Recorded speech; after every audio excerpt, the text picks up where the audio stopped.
Hello everybody and welcome to Writers on Film. My name is John Bleaser. I'm a writer and film critic, and here we are at the Cannes Film Festival for special report number 4, and I'm happy to say I am joined by an old friend, Mr. Thomas Schutzer. Hello, hi John, nice, thanks for having me.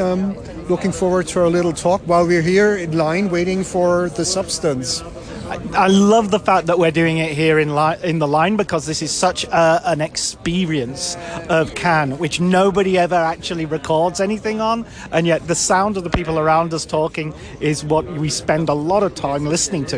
Yes, and they're all probably more knowledgeable than we are, but we're doing our best, I guess, and trying to hang in there. So it's like the half of the festival is over. And I think there's always a dip in energy. I mean, your own energy, but also in the energy of the festival. So I guess we'll make the best of it, and then we'll see what'll turn up next. Absolutely, and we're using the other people around us to give us more energy. I think we're sucking from them like parasites or like leeches. I saw an animated film today called Savages by a Swiss director, Claude Barra, I believe he's called, who did My Life as a Courgette, and it was a great film. But we're going to talk about some other films now. First of all, I'd love to talk about the film by Guy Maddern et al. With other directors called Rumours. Yes. See, that's what happens when you do it sort of live. Galen and Evan Johnson are the two other directors. I think he made at least the last film together with them already. So I mean, they're kind of like a worked-in team. And I think Evan is the one who wrote the screenplay for Rumours, which is, I don't even know how to call it, a science fiction political farce, comedy, satire about the end of the world. Yeah, I was going to say, and a little bit of horror. There's like zombies kind of creatures turn up, masturbating zombies as well, which I'm going to say that's a first for me. Yes, in Germany, the I think so-called bog corpses are a thing. I mean, they actually exist. I mean, those are like mummified corpses found in bogs in certain areas in Germany. But I've never seen them turned into a topic in a movie, in a comedy. And I think, there's a very great first scene where the 7 leaders of the world have to pose for a photo with one of those bog mummies, which very much sets the tone for the film, which is surreal and over the top, funny, witty.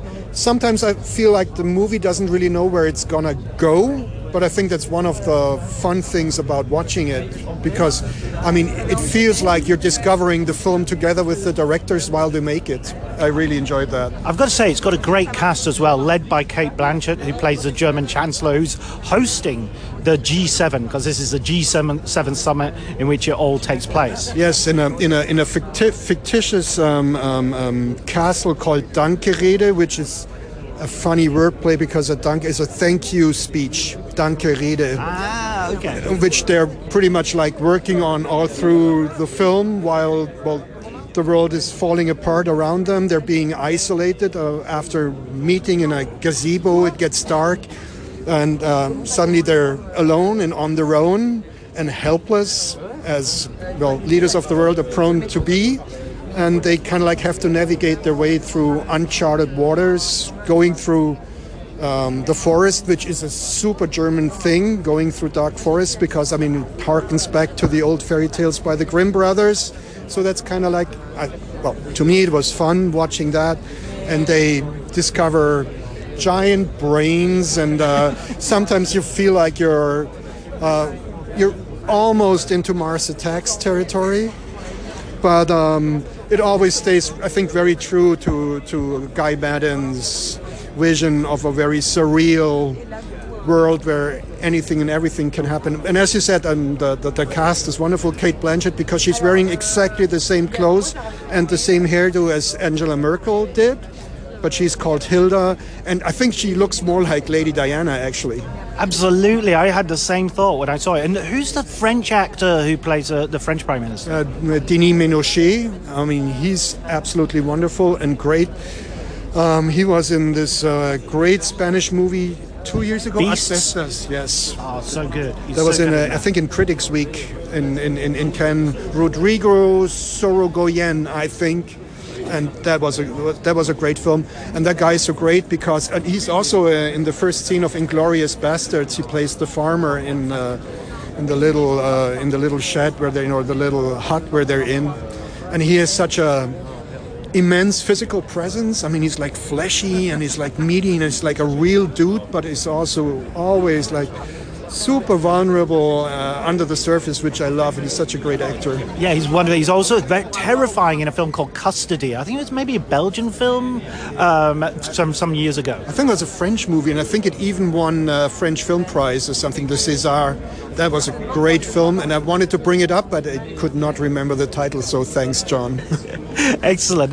And so one of the things that I noticed about the film as I was watching it is that the political satire, although it was very trenchant and very cutting at times, there was a kind of generosity to the characters. It wasn't just like your normal all politicians are evil sort of thing.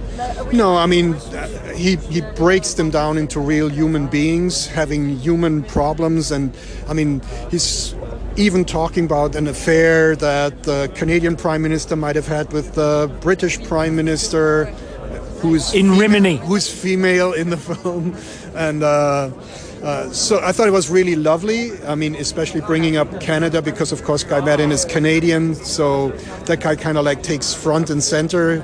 And I do not remember his name, but he's a really nice and good actor, and it was fun watching him as well. Yeah, absolutely. And I thought as well, when we got to later on in the film, certain things happening and very supernatural and everything, that I began to realize that really what the target was when you have such a huge, vague existential crisis, it's difficult to come up with distinct solutions. Yes, I mean, all through the film, they keep working on that final speech, which finally, I don't know if you can go into that kind of territory. Well, let's say the solution is a really good joke. Yes, and what I loved about it is that the final quote in the solution is by the most famous of all Canadian musicians ever. Excellent, brilliant. And what other films have you seen that you've liked? Well, you've already talked about Emilia Perez, I think, yesterday, and that's my absolutely favorite. I mean, I was just like absolutely in love with the film. I liked everything about it. I was completely taken by it. But potential Palm winner? Well, I mean, if they were handing out the Palms now, I would say they're the hands down winner. But there's we already talked about it. There's Sean Baker down the road in 2 days, I think. Apparently the Substance is really good, and of course, I mean, there's like the dark horse at the end of the festival, the Mohamed Razulov film. Miguel Gomez is coming up as well. That's true as well, but I mean, just from what I've seen so far, I mean, Emilia Perez, I think, has at least one Palm for sure. Let's just see what it's gonna be. I mean, people really took to the film. It had the best reaction so far from the audience, from an audience standpoint. So we'll see. So what have I seen? What about Limonov, The Ballad? Yes, I was just going to talk about that. I saw that today. It was kind of exciting because it was not a regular press screening. It was the official screening of the film. And of course, so they brought Kirill Serebrennikov, the director, into the Palais, and he was watching the film with us. And it's interesting because, I mean, he is a very famous theater director in Russia who has been at odds with the authorities forever, who's like one of the big enemies of Putin. And from his first film on, that in 2018, Leto, like all of his films have been shown in Cannes, but he could never attend because he was always under house arrest or in jail. So I mean, this was the very first time he could watch one of his movies in Cannes with an audience, and it was I was actually really, really emotional, and people really loved him. I'm not sure if all of the people really loved the movie because it is very Serebrennikov. It's super in your face. It is very punkish. It doesn't want to be liked or loved, but he always tries to find his way of portraying a basically very unlikable character who, I mean, of course, was a lyricist, a poet, and writer, and later turned to politics. But when he turned to politics, he was a super right-wing, almost fascist. Well, kind of guy. let's say fascist. I don't Let's think. say fascist. I mean, it's a little bit like the Russian Ezra Pound. You Yes. know, people like his poetry, but his politics a little. Well, I mean, some people like them, but I certainly didn't. Yes, no, but I mean, so you kind of have to take the character warts and all for who he is and what he is, and I mean, even as a poet, he does not come across as very sympathetic, but he's. I mean, I think the performance of Ben Whishaw is transcendent. I think he's absolutely great. He really embodies the character from the early 20s up to his late 50s or early 60s. And he ages very well. He ages super well. And, I know you're a big music fan. What did you think of the soundtrack? Because I got a little bit Velvet Underground out. yeah, but I mean, I think that's something that also harkens back already to Leto. I remember he used like The Passenger by Iggy Pop back then. And I felt a lot of things that he does in Limonov has echoes to Leto, which is still my favorite film of his, because that was different because it was so generous and so warm-hearted, which all his other films are not. So I kind of like, this is kind of like the bad brother of Leto. And I agree, there's a little too much Lou Reed for me, and I probably could have.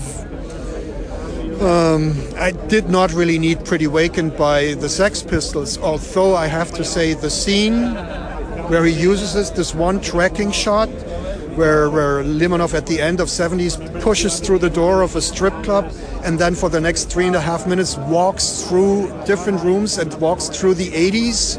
I thought that was transcendent. It was absolutely great. I totally loved that. Yeah, it was a real tour de force. Absolutely, I totally agree with that. I mean, I don't know if I'm being unfair on the film, but I very much found it sour when we finished with those titles and the real imagery of Limonov is the real person, and it sort of says that when they invaded the Donbass, Limonov and his army of skinheads joined in the invasion, and he died 2 years before the Ukraine invasion. And I just felt, we were in Cannes a year ago, and we were sort of cheering on Ukraine, and now we're here, and this guy's a kind of hero of the far right in Russia. Yes. Well, one has to say there is a Sergei Loznitsa documentary playing this year in Cannes, which I think it has not played yet. It will play. The Invasion. The Invasion, and I think that will paint a very different picture. I was kind of like astounded by the ending of the film, but I feel like that even in the end, I mean, what I think the movie does really well, I mean, what it manages is it gets into the head of Limonov, and at the same time it keeps a distance from him. But I think that is because in one way Serebrennikov sees himself in Limonov. Early on in the movie he says something like, well, if you're an artist or a writer, you have to be exiled from your country, otherwise you cannot be a writer. So I think that speaks very directly to Serebrennikov, and also probably how he sees himself as an artist now that he has left Russia, or he had to leave Russia, and he's living, I think, in France now. So I think there is a very direct connection, but at the same time he's also bewildered by the guy, and there's things he can relate to, like the homosexual experiences he has. Serebrennikov is very out, and Whishaw, of course, as well. But also, I mean, I think he cannot make heads and tails of what happened to the guy, you know. Right, and he doesn't really go there, which is kind of my problem with the film. That it spends a long time in New York in the 70s and not so much time in Russia in the 90s, and when it went a bit problematic. Yes, what I found interesting, there's a lot of parallels to a German writer and filmmaker from the 70s and 80s, Thomas Brasch, who has a really great biopic made about him 2-3 years ago by Andreas Kleinert, Dear Thomas, and it won like 9 German film prizes. And it's interesting because there's so many parallels to their lives. I mean, of course, he's coming from the GDR, and he had to move to, or he moved to West Germany in the mid 70s. But he was the same as Limonov in the way that, you know, he never denounced his home country, even when he was in the West, and he became super critical of the West. You know, he was kind of like a dissident in the dissident society. Right. So I mean, they are very different, and also it's also true that Brush, at the end of his life, he became very bitter, very disenfranchised, very. He could not work anymore. He had like a 3,000-page novel that he could not finish, which I see there are parallels to Limonov as well. But Limonov then went into politics and became a super asshole. Brush just died and faded away. And what's the saying? What's the saying of the famous Canadian musician? Yeah, exactly. Better to die. Better to burn out. Burn out than fade away. Wonderful. Well, listen, I think we're about to go into the Debussy. So thank you so much, Thomas. That was great. It was lovely talking to you. Wonderful. Thanks so much for having me, John, and enjoy the rest of the festival. Sorry. No, I was really interested by